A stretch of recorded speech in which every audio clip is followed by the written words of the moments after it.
This is Bloomberg Law with June Grasso from Bloomberg Radio. I know Windmills very much. I've studied it better than anybody. You see these things all over the place. They destroy everything. They're horrible and the most expensive energy there is. They ruin the environment. They kill the birds. They kill the whales. Darling, I want to watch Donald Trump on television tonight. But the wind stopped blowing and I can't watch. There's no electricity in the house, darling. You want to see a bird cemetery? Go under a windmill sometime. You'll see the saddest. President Donald Trump has been a vehement critic of wind power for years, deriding wind turbines as bird-killing eyesores and falsely claiming that they're the most expensive form of energy, cause cancer, and drive whales crazy. And Trump has aggressively sought to cripple the wind power industry in his second term. Within hours of returning to the White House in 2025, he issued a directive that froze new permitting for wind energy and ordered officials to consider terminating existing leases. So we're going to try and have a policy where no windmills are being built. And so in December, the Department of the Interior ordered a pause to 5 multi-billion-dollar wind farm projects under construction, citing unspecified national security concerns. This Monday, for the 5th time in 3 weeks, a federal judge granted a preliminary injunction blocking the government's stop work order, saying the administration's decision was likely arbitrary and capricious. Now, all 5 of the wind farms planned in federal waters have gotten the go-ahead from the courts, although the Trump administration says it will keep fighting in court. My guest is an expert in environmental law, Pat Parenteau, a professor at the Vermont Law and Graduate School. Pat, tell us what happened when 5 different judges took a look at the Interior Department's stop work orders on these wind farm projects. So Trump is 0 for 5. Basically, in these cases. And the interesting thing is, these are a variety of judges. 2 of them were appointed by Trump. And a third one, Royce Lamberth, who just issued the final nail in the coffin for this stop work order, he was nominated by Ronald Reagan. So, we're not talking about woke judges. We're talking about conservative judges, all of whom, without exception, have said that this order, this stop work order on 5 offshore wind projects, which, by the way, is 6 gigawatts, okay? It's designed to serve more than 2.5 million homes and businesses all up and down the East Coast. So, this is a really, really significant amount of electricity that this stop work order has tried to halt. So, there's a preliminary injunction against all of the stop work orders at this point. The Trump administration, the Interior Department, has said that they're suspending these because of national security risks. It didn't disclose the security risks, but it claimed that the Department of Defense provided new classified information about advances in adversary technologies that could raise national security issues with offshore wind projects.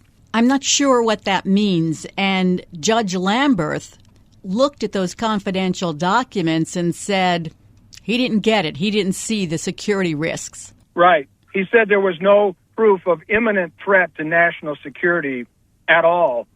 On the other hand, he said that stopping the work orders was going to cost these companies $2 million a day.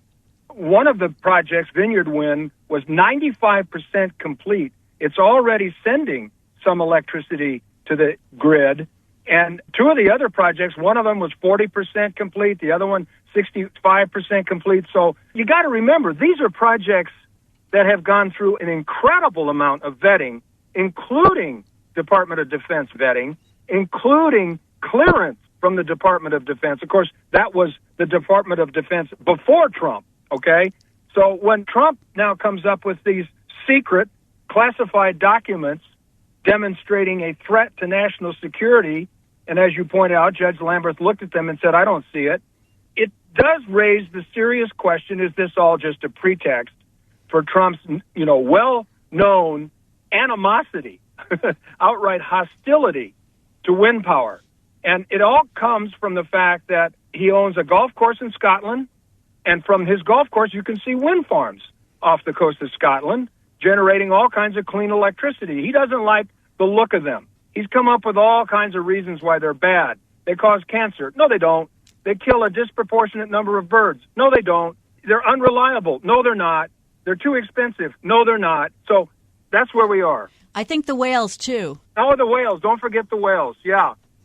And all of this has been through, years and years, not only of vetting in the agencies, but the whale issue in particular has been up and down the courts in the First Circuit and the Second Circuit repeatedly. And none of the cases have found a serious threat to the whales. Believe me, if there was a serious threat to the whales, you'd be hearing about it from me.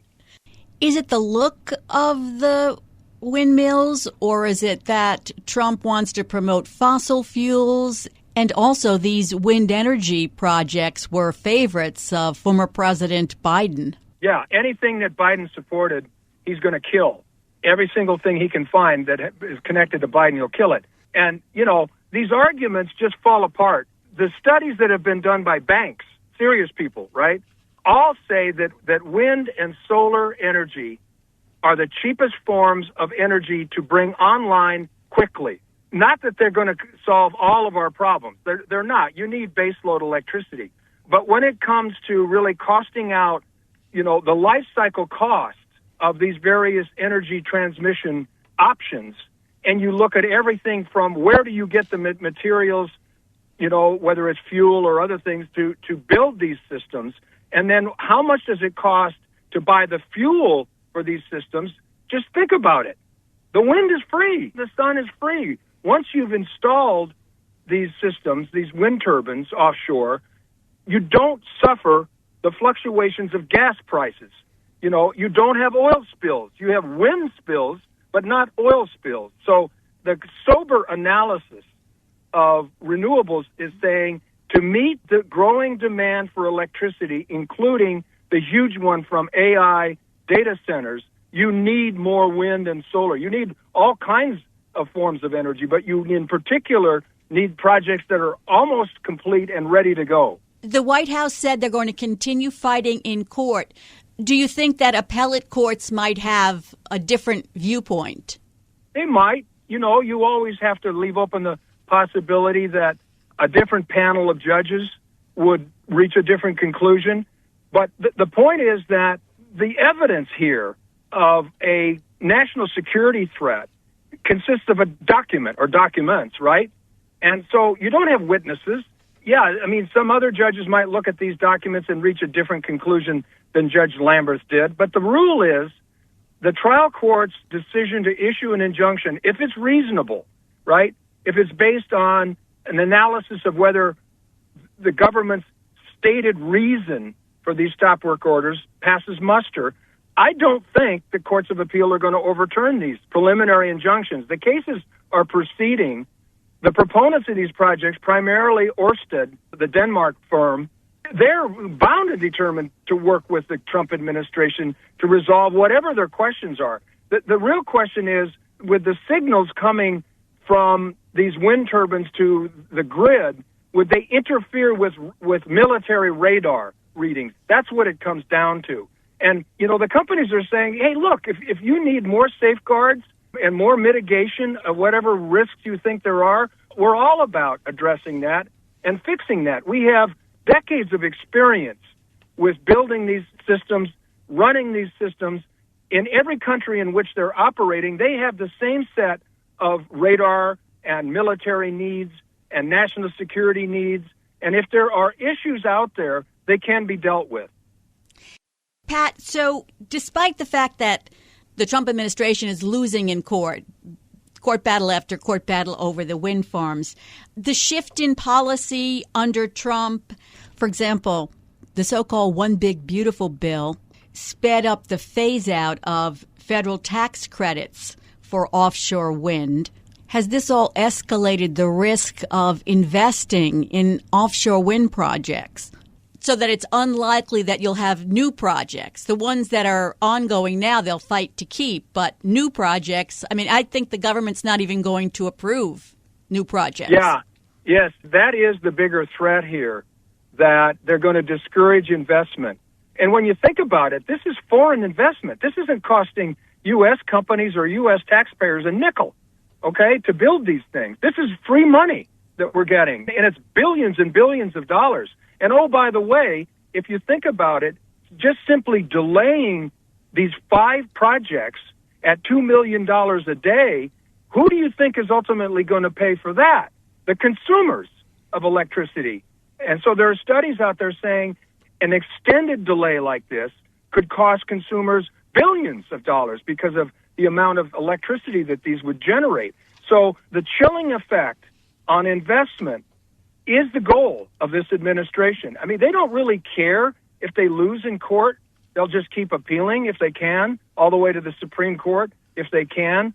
But their real goal is to stifle renewable energy, and particularly wind. And I hate to say it, but they're succeeding in that. You know, that's not in the national interest. It's not in the national security interest to cripple a major source of electricity at a time when we're seeing escalating demands for it. How does that make any sense at all? Thanks so much, Pat. That's Professor Pat Parenteau of the Vermont Law Graduate School. Coming up next on the Bloomberg Law Show, those mischievous minions will be taking the Olympic ice after all, and how the U.S. Olympic Committee jealously guards its intellectual property. I'm June Grasso, and you're listening to Bloomberg.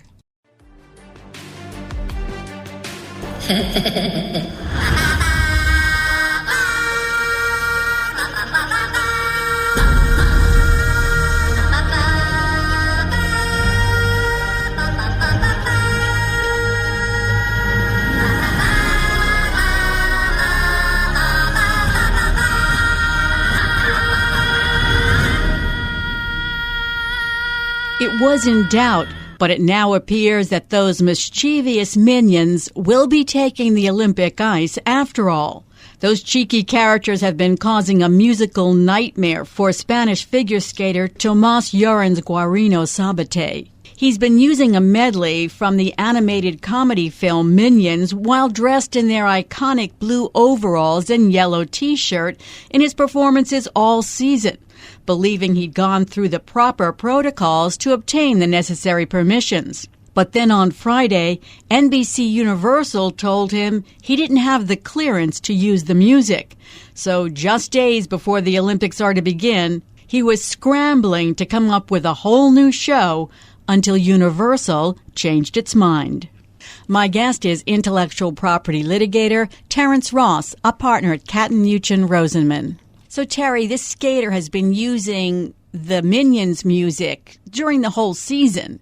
And all of a sudden, before the Olympics, NBC Universal tells him, no, you don't have permission, you can't use it.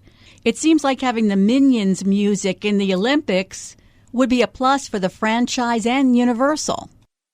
Yes, I agree with that completely. Apparently, he had flown under the radar of the copyright folks at Universal for most of the season. But now that he's in the Olympics, and I guess NBC has got the coverage rights to the Olympics, and they're owned by Universal, probably somebody in the NBC sports broadcasting called it to the attention of Universal. This guy's using the Minions music. Did you approve it?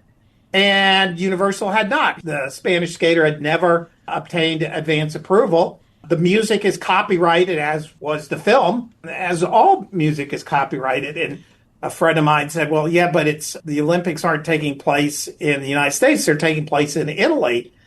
And I said, come on, guy. In the modern world, we have international treaties where almost all the countries sign up to and allow enforcement of their copyrights in other countries through the simplicity of filing a couple pieces of paper with an international organization. So that's not going to excuse this guy. And at some point during the last week or so, it seemed like he was really not going to be able to perform his music.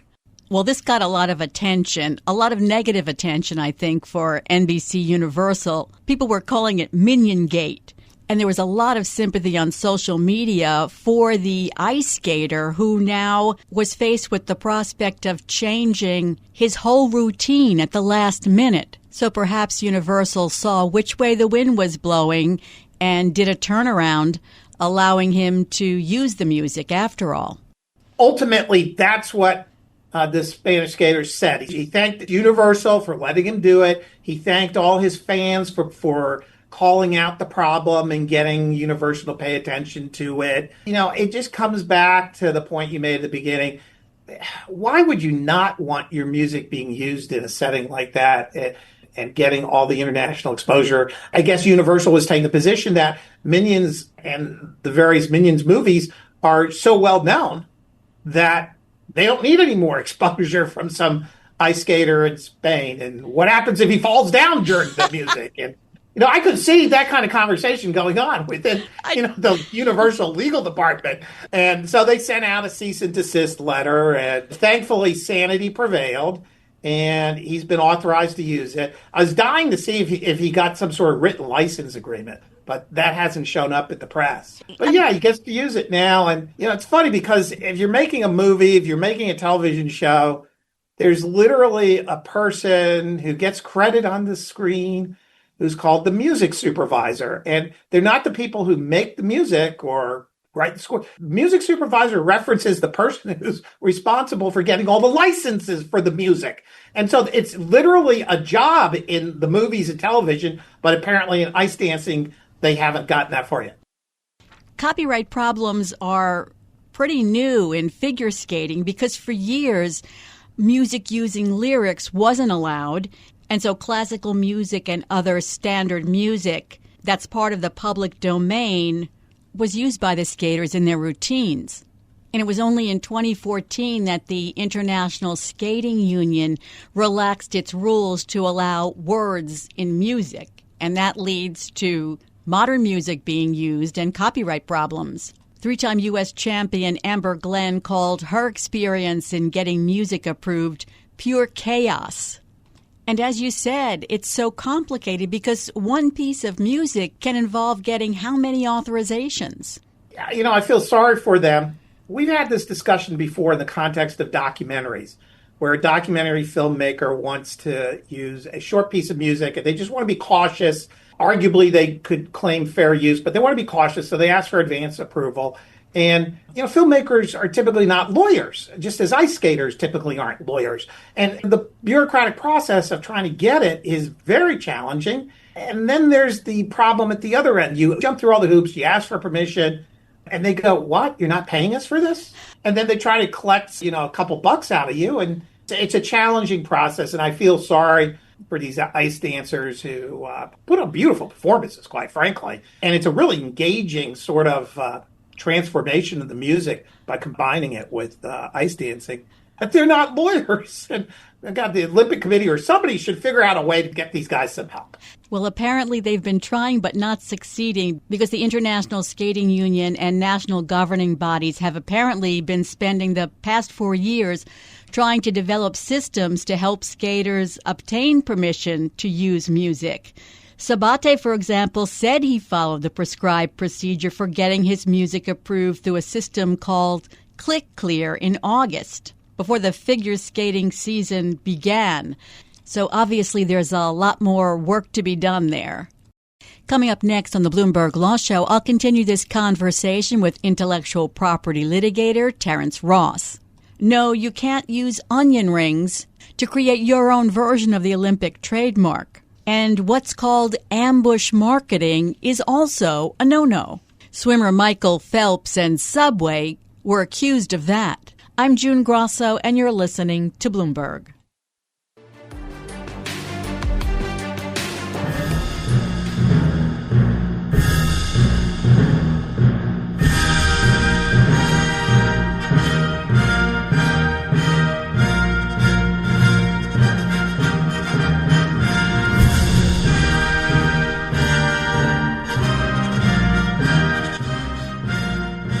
The 2026 Winter Olympics, known as Milano Cortina 2026, begins on Friday in Italy. And the Olympic Committee will be on the lookout for the unauthorized commercial use of the many trademarks that it holds the exclusive rights to. We're talking about symbols like the 5 interlocking rings, the Olympic flame and torch, the Olympic flag, the motto, the anthem, the words Olympic, Olympiad, Team USA, Goal for the Gold, Milano 2026, and on and on and on. I've been talking to intellectual property litigator Terence Ross, a partner at Katten Muchin Rosenman. Terry, let's turn now to the U.S. Olympic Committee and the way it so carefully guards its intellectual property. So the use of Olympic trademarks, logos, images, and symbols is prohibited without permission from the U.S. Olympic Committee. I think it's easier to ask you whether anything related to the Olympics is not protected than to ask you what is protected.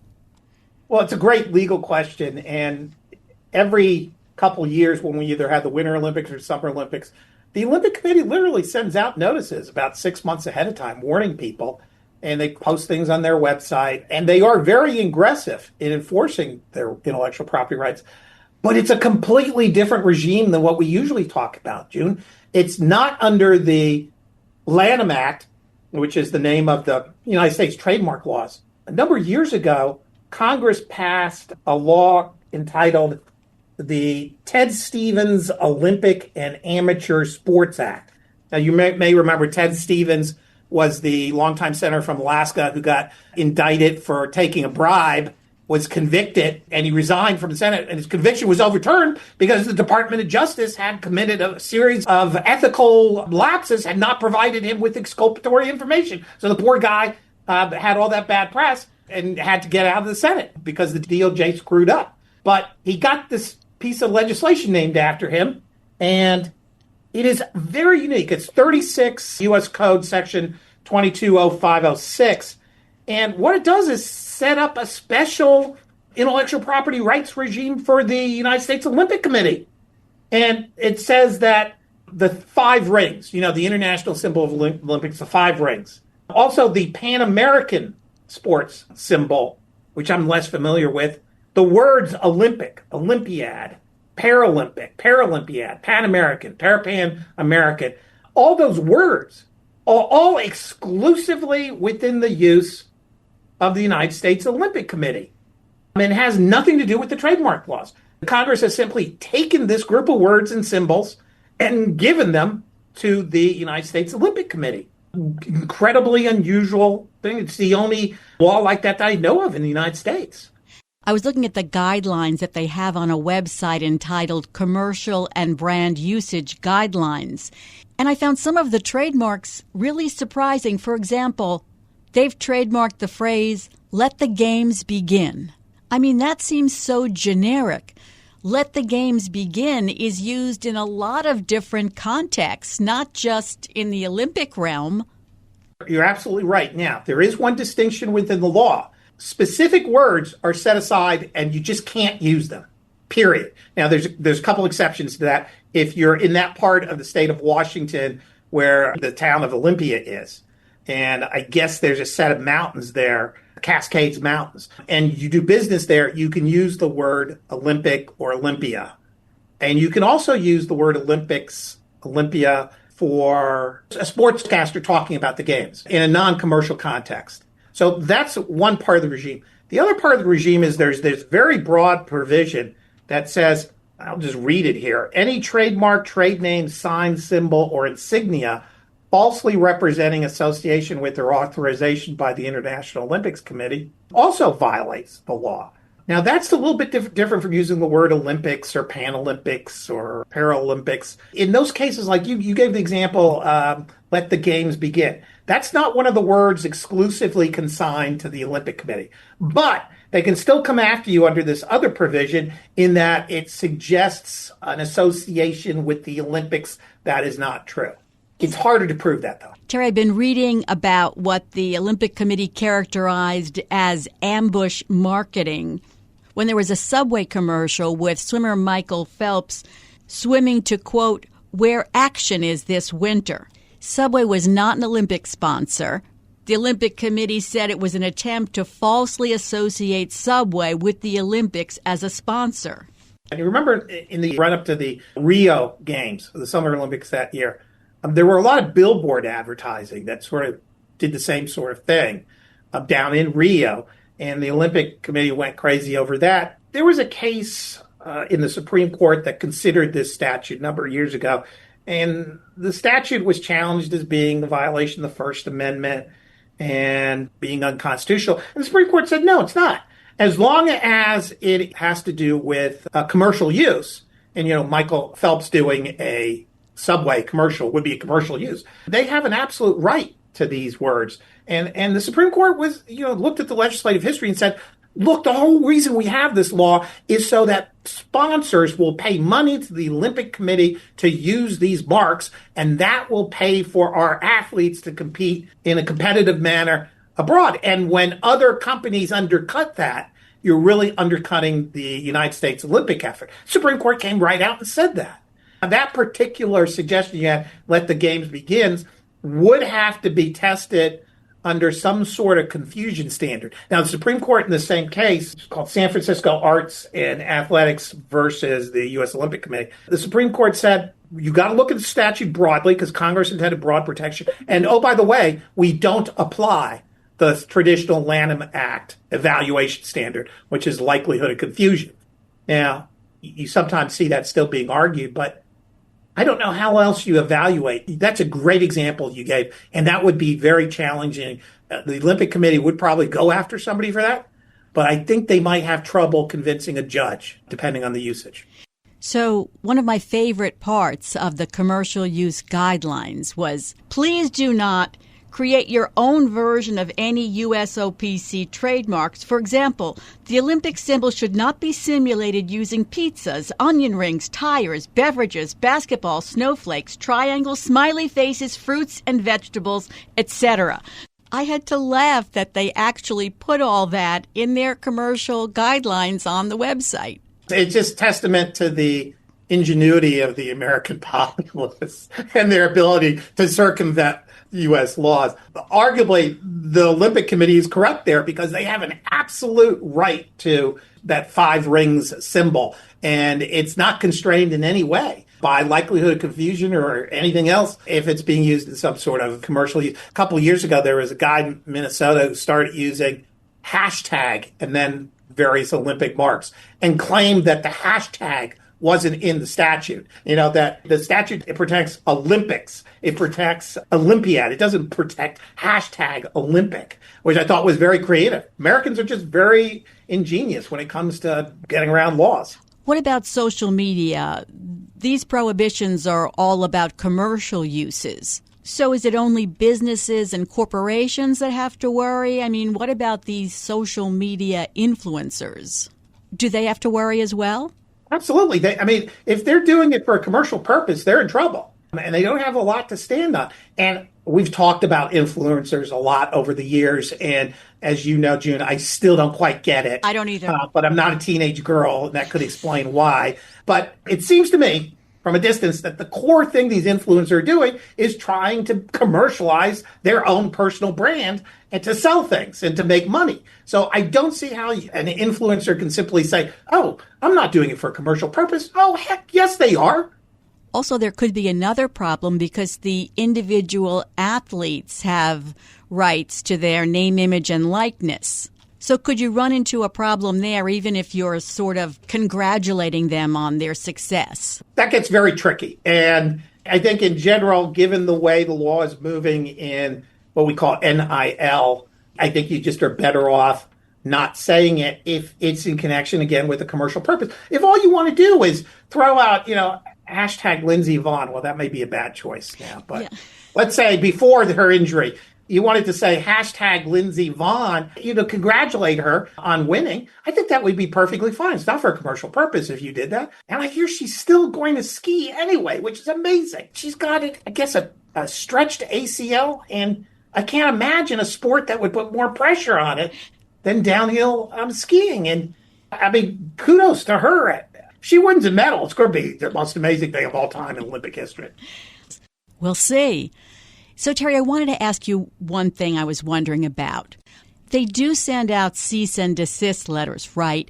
So does that give you time to correct your error if you've been using a trademark? And so then you won't be sued by the Olympic Committee? First, let me agree that the Olympic Committee is perhaps the most aggressive trademark owner I've ever run across. I had a case about 15 years ago where a local here in D.C. mortgage company was using the name Olympus Mortgage. They got a cease and desist letter.